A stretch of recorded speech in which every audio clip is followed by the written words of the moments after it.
refusal to get all the powers, it's one thing, but showing an opening to discuss ways together to reduce this 528,000, that's the urgent matter. But I won't stop asking for all the powers in immigration. And why do you need these powers? Because Quebec is a nation, and when you have 528,000 people coming to Quebec with 30% and more not speaking French, many of them in Montreal, it has an impact. That's the Premier, François Legault, speaking on Friday after his big meeting with the Prime Minister, Justin Trudeau. Again, the ask there, give us all the immigration powers, and the answer from the feds was a big ol' no. We've asked Patrice Brunet to come back in studio, an immigration lawyer, to get his take on the battles between Quebec and Ottawa over immigration. Patrice, welcome back to studio. Oh, thanks. Thanks for having me. So there's so many different aspects to talk about here, but first things first. You heard the Premier outlining why he wants these powers. How do you put it? You know, the ask here, the ask from the provincial government. Do you find it's a reasonable ask or not? François Legault is a businessman, and in any type of negotiation, you need to set yourself up for success. I think he set himself up for failure. You can't go into this type of negotiation asking for full powers in immigration. It doesn't make sense. I mean, anybody knows that full powers in immigration implies control of the borders. You can't control the borders in Quebec. I mean, you can't do that. It means you control the borders at the airport unless you change the constitution, or unless François Legault's plan B is to have a referendum and declare independence on Quebec. So, you know, that clip, it was a clip, but to ask for full powers. Now, to ask for more money because we're getting more than our fair share of asylum seekers, fair enough. Quebec is getting a lot of asylum seekers, and that has a toll on the health system and on the schooling system and everything else.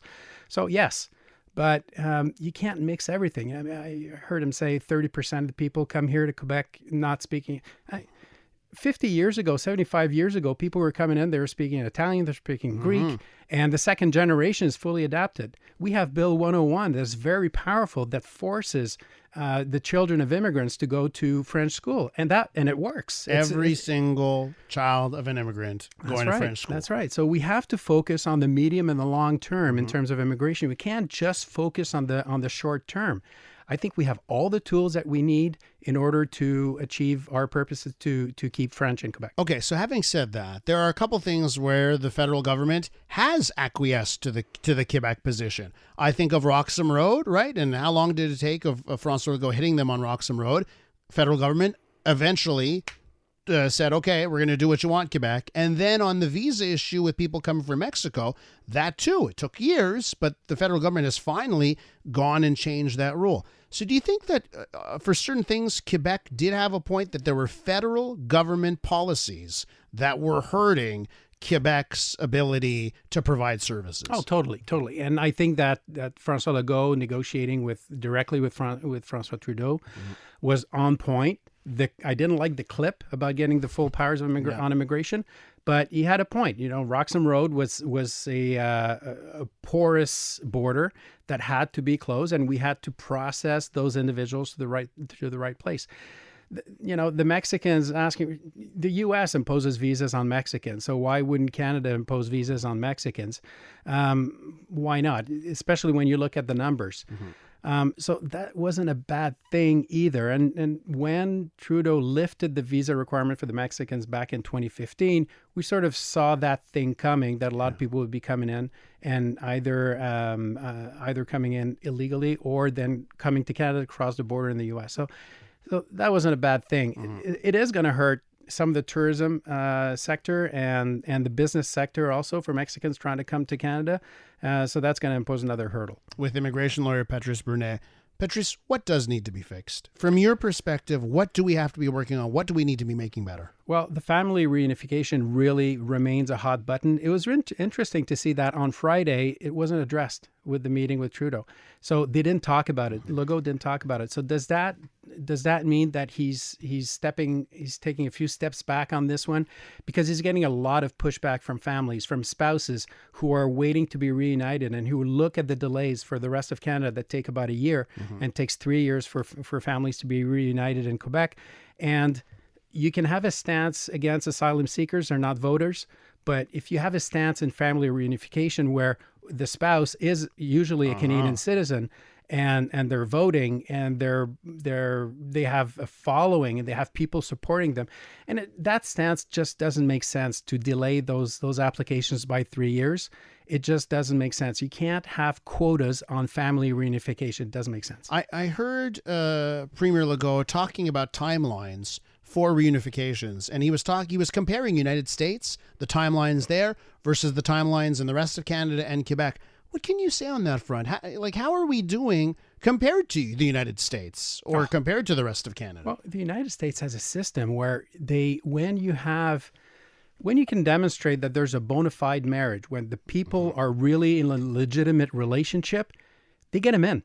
They get them visas to be reunited, and then once they're on the U.S. territory, then they can finalize the application and get the green card. And it totally makes sense. And if it doesn't work for security reasons, because the person that came in had a criminal record, which, it happens in very, very small numbers, then, we kick him out or we take other measures. But reunite the family as quickly as possible. I can't think of being separated from my wife for more than a week or two. Yeah. What about kids? Kids are dissociated from the emotional growth that they can have with their other parent, and you can't repair that afterwards. What is the typical? And maybe there's no answer to this.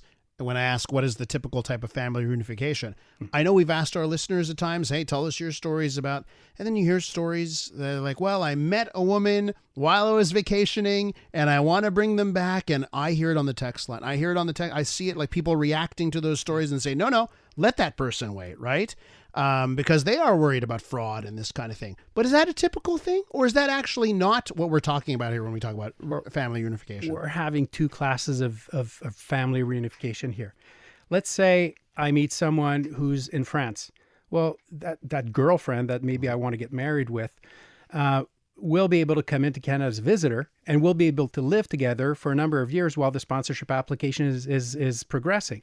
But if that person happens to be Moroccan or Colombian or Brazilian, they need a visa to get into the country. Okay. So they have to stay outside. So that's really, a fallacious argument, because if you're telling people to stay outside, well, why don't we apply to Western Europe and those visa waiver countries? So we have to be very careful when we do this.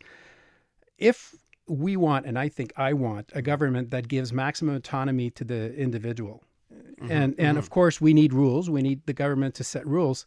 Well, it's not for the government to decide when you get to live with your spouse. As long as that spouse is a bona fide spouse, it's a real spouse. It's not just a marriage of convenience. If it's a real spouse, and this is exactly what we're talking about. Federal government has established that it's a real relationship. Then we get to the second step where Quebec says, okay, we recognize it's a real relationship, but you still have to wait 3 years. Okay, no, that's wrong. That's wrong. Go through the process, establish whether it's a real relationship. Once that's done and they've analyzed the file, get them in within weeks. What's your take overall? Because our listeners, obviously we have a lot of Anglophone listeners that would love for Quebec to have no control over immigration in this province. They would like Canada to do the whole thing. But what's your opinion on the shared custody situation when it comes to immigration and the balance that does exist? Is it a pretty fair deal? Yeah, I think it's a fair deal. I think Quebec is a distinct nation. It's been recognized by Parliament unanimously with previous government. But it's devil's in the details. So I think that Quebec negotiated an agreement with the federal government back in 1991. getting powers on temporary immigration and also on permanent immigration. And I think it should remain. I think Quebec should have the ability to decide or to choose who comes in for economic reasons. And of course, Canada has to be in control of the borders. This is just a diplomatic. You're a country or you're not a country. You're a country or you're not a country. That's right. Yeah. But so I think that the elements and the tools in place are quite good, but the granularity granularity. There you go. is important, and we can't let Mr. Legault get into petty politics. Asking for full powers of immigration doesn't make sense. I mean, the clip is just. It doesn't make sense. Patrice, I always appreciate your insight. Thank you so much for coming in studio for us, and hopefully we'll talk again real soon. Thank you so much. Immigration lawyer Patrice Brunet right there.